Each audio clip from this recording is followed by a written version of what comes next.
what is happening to Pine Ridge, I've noticed that it's not so, not it's something that is happening around the world. The indigenous people of the world are being, uh, their land is being taken away from them, Mm. and and I know that all these tribes had also, spiritual practices. They had their shamans, their and I feel like, how do you feel like that's affecting the whole, I guess, world in a way? Because I feel like they're, yeah.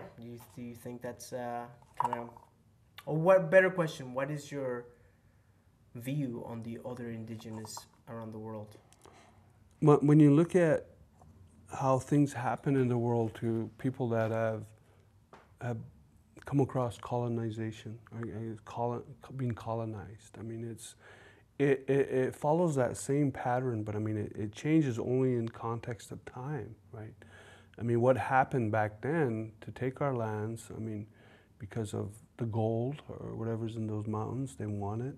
And what happened was, by design, there's an agenda, right? I mean, we all know about agendas. Everybody has an agenda in life, you know what I mean? And what happened to us, I mean, is happening today at different levels, but it's happening, maybe if it's happening for oil, maybe it's happening for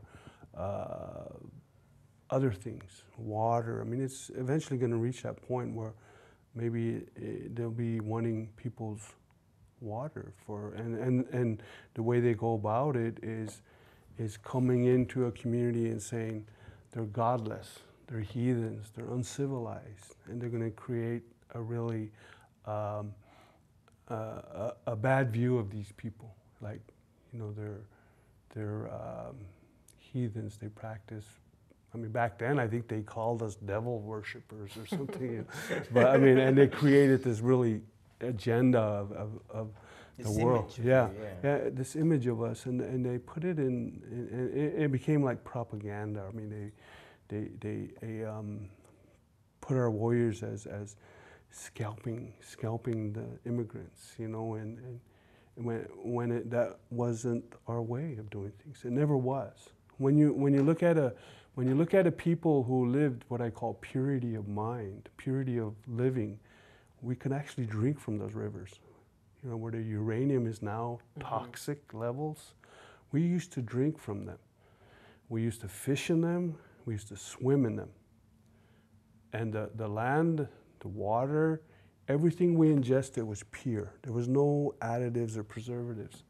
And when your body breaks that down, when you drink purity of the earth, and it gets into your system, it gets into your blood, it gets into your brain, it creates pure thoughts. It creates chemicals in your brain to be released to understand love, what it means, at a very high level of being. I mean, when Lewis and Clark came upon the Oglala Lakota people long ago, he said there was no men below 6'5" in height. They were 6'5"? they were they were lithe. They were strong, thin, and lean. He said they were godlike. I mean, it's like the movie Avatar. When you see those beings that were tall and lean. I mean, our men were like that. Our women were like that, tall and lean, and they were godlike because everything they ate, everything they drank was purity. It was pure from earth. There's no additives or preservatives. Now, if you live in a culture where everything you ingest now has some sort of additive or preservative, it's going to throw your chemicals off, and your children may be born with defects, hereditary defects. I mean, you have cancers now are so common. You have diabetes now so common because our eating and our way of life has changed, has shifted so much, that it's very daunting, it's very depressive, it creates that hopelessness, helplessness, Sometimes when we think about it, we tell the young people who are feeling sad, maybe you just need a drink of water, And that water might change the way you think, because it's pure, right? So I mean, so we have these these ideas that have been lost, and we're just trying to recapture them now, regain it, you know, give them the strength. But what we're finding is what's happening to our youth is happening to youth all over the world, you know. But it just so happens that we're leading the statistics in suicide completions, you know. It just so happens, but I mean, it's still very high here in Vermont too. Yeah, you know, yeah. it's still very high here. So I mean, the thing is that it's across the board. It's just that we're experiencing it at a faster, higher rate because historically, our what has happened to us historically is a little different, but yet it's something that we're addressing. I think when we bring cultures together, like our youth and the youth from this area, it's kind of a cultural exchange, creating something together that has meaning for them.